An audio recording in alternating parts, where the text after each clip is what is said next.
Staf Umum Angkatan Bersenjata Ukraina 28 Oktober melaporkan, militer Rusia total kehilangan 690.720 tentara di Ukraina sejak dimulainya invasi skala penuh pada 24 Februari 2022.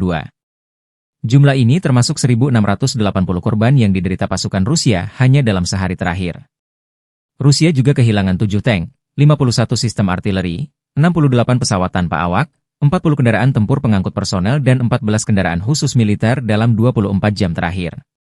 Menurut laporan militer Ukraina tersebut, pasukan Vladimir Putin total kehilangan 9.120 tank, 18.395 kendaraan tempur lapis baja, 27.660 kendaraan dan tangki bahan bakar, 19.872 sistem artileri, 1.240 sistem roket peluncur ganda, 984 sistem pertahanan udara, 369 pesawat terbang, 329 helikopter, 17.867 pesawat tanpa awak, 28 kapal dan perahu, dan 1 kapal selam.